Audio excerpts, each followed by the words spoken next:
What is up, you guys? Welcome back to my channel, and if you're new here, just welcome. My name is Gemma Jade, but today we have Listener Encounters Volume 6. Now, I also filmed my budget home and beauty under $15 for this month wearing this same shirt. I apologize, but I'm filming so many videos today, it's like I can't just keep changing like that. You know, you get that little makeup line on your shirts when you keep taking them on and off. You know what I mean, you know. So, without further ado, because I have so much to do, I just want to jump in and get started because these are great. Of course, our first encounter is from our very own Jason Zorn, and you know how much we love him. He has had so many paranormal and supernatural encounters and experiences, and every time I see his name pop up, I am going to eventually give him his own video. It's going to take some time to put that together, but I can't stop putting them in the regular videos because he's just so much fun, and I have so much fun reading them. The title of it is Not Exactly the Best Deer Hunting Story. True. 1986, first week of October. In Texas, that means get your guns out and find a hunting spot. My family had 3 plots of land. My grandpa had roughly 60 acres. My grandma had an area of about 88 acres known as the Bizzle property. Right next to that was an area of land called Uncle Booby's land. I always stayed out of that piece of property. It was next to a swamp and had lots of dark forest and just basically felt overall creepy. Now, let it be known that in 1986, I had no idea that Sasquatches or any other kind of cryptids lived in the great state of Texas. I always thought it was just like a California thing for some reason. Maybe Sasquatches are fond of nice weather and beaches and girls in bikinis. Hell, I don't know. So the idea of Sasquatches living in Texas was pretty much an alien idea to me. Opening day of deer season, I have my Remington 12-gauge shotgun, double-aught buckshot loaded, a .357 Magnum revolver on my side, an old-timer buck knife on my belt, about 4 pounds of ammunition in my pockets, and probably a half a pack of cigarettes. So I'm ready for war. Not enough cigarettes, Jason. For some weird reason, I chose that day to go into Uncle Booby's land to hunt. From around, say, 9 in the morning until around noon, I saw nothing. So bored, I almost fell asleep in my deer stand. Nothing. I got down from the deer stand, lit a cigarette, and decided that I was just going to call it a day and go back to Pawpaw's house. A thundering of hoofbeats filled the air, coming from the trailhead directed from the swamp. A buck came crashing to a halt and paused to look directly at me. He was breathing really hard, like he'd been running for a very long time. I instinctively raised my shotgun and opened fire. He fell like a bag of rocks. Jason goes on to explain that this deer was 7 points, and he went into great detail about how he put it out of its misery, but unfortunately I don't want to say all of those details here and get myself demonetized or in trouble. Too heavy. I dropped the buck's back leg, breathing hard. Okay, screw this, I'm going to get Pawpaw. I passed through the gate onto the oil top road and darted to Pawpaw's house, throwing the door open, Pawpaw sitting at the kitchen table with a cup of coffee. Pawpaw, I just got one. Got one what, boy? An ass whipping? Because that's what you're about to get coming here. I got a buck, a 7 point, I said. You saying you shot a deer, boy? Yes, sir, I replied. He put his cup of coffee down on the table, reached over for his Stetson hat, put it on, and said, get in the truck. We came to the gate of Uncle Booby's land. I got out of the truck and opened the gate. We rolled up to the place I told Pawpaw the deer was. We both got out, and I walked where I knew I had left the buck. But it wasn't there. You sure you shot a deer, boy? Pawpaw asked. Yes, sir, I did. All right, he replied, taking his hat off and scratching his bald head. Are you sure it was dead? Absolutely, positively sure, I answered. By now I was growing angry. I continued to scan the land around us, finding nothing. My eyes eventually caught the sight of something tan and white in the bushes back near the trailhead, and it was my deer, hanging in the branches of the bushes. There it is, I pointed. Pawpaw shook his head. Well, that's a far cry from where you said you left it, but let's go get it. As we gathered the carcass of the buck, I remember Pawpaw mumbling words like damn woolly boogers and catamounts, and I didn't have a clue what he was even talking about, but he obviously knew what had dragged my deer away. Finally ended this story, only took me like a month, but I have tons more coming. Thank you so much, Jason.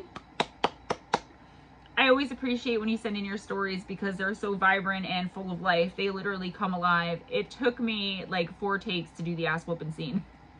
the ass whooping sentence. It was just hilarious. Thank you, as always, for sharing this part of yourself with us in this community. Our next story is from our friend Danitza, who is always in the live streams with us. So if you're with us there or you're a regular, then you know who Danitza is. She says, my name is Antonio Luis Alejo, and I live in San Antonio, Texas, but was born in Dayton. I'll start by telling you my true story in my life. I just want to say this has content about someone taking their own life, so I am going to edit it down just a little bit to not have those elements in here, but you're still going to hear the entire story, just in a little bit different words. Danitza, I really hope you don't mind, but I don't want to get myself in trouble. I had severe depression in school and in home. My relationships in both home and school and grades. Home life was obscure and didn't promote aspiration. My brother was a dick because he felt as if he was under a shadow. School was no different. My grades weren't showing improvement. I was in an ultimately new environment with nothing and nobody to lay my head to. I couldn't ask for help because it's my problem, and if I did get help, voices in my head just dropped every light that was brought to me. I grabbed my dad's box cutter pocket knife and skipped all of school the next day, and after lunch I went out to the back of the school to an empty field and started to... This person cut themselves. They also say I cursed and questioned God. I looked up and saw a dark bone like shadowy figure in the trees, acting and looking at me pensively, and also shy to see if I would go along and die, but he went away and I stopped. So there's my story and encounter with the spirits or guider of spirits of the afterlife, and hope you will post it. So I want to know though, what do you actually think these were? You say, so there's my story and encounter with the spirits or guider of spirits of the afterlife, and hope you will post it. Guider of the spirits of the afterlife. Do you think that that was kind of an angel of death lurking, something spiritual, as you said? Or do you think it was something being called forth, something evil that perhaps was in the woods or in the back of this school that was hungry and thirsty for blood and death, and then when you didn't do it, it just took off? I would love for you to explain more what this figure looked like. Danitza, Antonio, I'm not sure what the name difference is there, but either way, thank you so much for sharing your story, your encounter. If you have any more, please send them in. Guys, let me know what you think about that one in the comments. So, yay! Thank you. I'm not clapping because you felt this depressed. I'm clapping because you trusted me enough with this encounter. Our next encounter is also from Danitza, but I think this one is actually from Danitza, and the other one was from someone using her account. Danitza, can you clear that up for me, please? My name is Danitza Miranda Monica Suevez, but I go by Monica. I will start by saying that I believe in paranormal activity. Back in my childhood, there were many incidents where I felt and saw many things moving. It became a heavy atmosphere around me. This happened back home in my home country of origin in the historical city of La Paz. I was only 5 or 6 years old when these things started to happen. I lived with my grandparents in my home, which felt spooky. My grandparents and almost everybody who lived there could feel a presence, so what we decided to do was to call a priest or shaman to get the house blessed. But after 5 times, it seemed like the spirits were attached to the house and the spirit couldn't be lifted. We still had a heavy presence of ghosts and spirits of the home, and we decided to sell the house, move away from the neighborhood. Nevertheless, I could still feel the spirits roaming around me. When we moved to the new house, my sleep became a nightmare, and after the fact, I began to discover that I had the gift to feel ghost-like spirits. It projected to the point that it was driving me insane. I could never get away from that feeling. So there is my true story about my strong personal interaction with spirits. I hope you could tell my story in your videos and your channel, because I would be so thankful to hear them.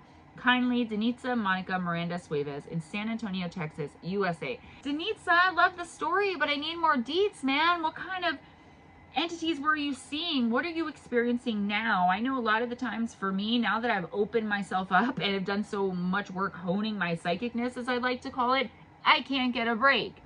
They talk to me in the shower. They appear to me when I'm trying to go to sleep. I'll be eating dinner with my son and one's lurking in the corner. But I gotta tell you, I'm to the point in my life where I love it right now. After fearing these things and blocking them out and building up this completely impenetrable, I guess, wall to block my light for so long, and now that I've opened it back up, it's crazy. So I want to know, what did you see? What did you hear? What kind of specific things did you experience? Send them in. I really would love to know. And I also want to know who else sent the other story on your account. Only because I got confused, because I know your name's not Antonio, but it said Danitza. We don't care. We're all a big dysfunctional family here, and everybody is welcome. So all I have left, guys, are stories from Jason, and I want to beef up this video a little bit. If you have any of these encounters, if I missed any of them, please let me know, because I feel like a lot of you are telling me you're sending them and then I'm just not seeing them. I think I might have to set up yet another email just for encounter stories. As a matter of fact, I think I'm going to do that. So look for that in a coming video, or I'll talk about it in the live stream. The name of this one is I Watched This. It was late 2018. I was sitting outside, just having a beer, trying to unwind. Fort Worth, Texas, the sun had gone down, stars were out. I could clearly see the constellation of Orion. I noticed the blue and green light in the western sky. My first thought was, oh, that's a commercial airline passing over. Any aircraft passing over is going to do so and be out of sight within minutes. But this didn't. It stayed roughly in the same spot for about 10 minutes and then would move slowly to the left, and its colors would change, and then it'd move to the right, and its colors would change, and I'd see smaller lights separate from the major light. The smaller lights would blink and then dissipate. This happened over and over again. I watched the object for over 45 minutes in total, and then it departed to the west and south and was gone. So you saw some UFOs, Jason Zorn. Thank you for sharing that with us. Aliens and UFOs, believe it or not, still kind of scare me, so yeah. So Deb is getting ready to move, our Deb B, who I am going to do a story on, but she said it's going to be a few weeks before she can get some in, and that is perfectly okay. So guys, while I thought we had more, that seems to be all I have for you today. Can you please send me more, feed me more? I want to know, but I want to know details, guys. Don't be afraid to put those details. What was it you saw? What did it look like? Did it say something to you? How did you feel when you saw it? I know that's crazy to ask someone who's, maybe some of you who aren't used to the paranormal stuff, and that's fine. Send that stuff in, and the community and myself will try to help you out with it.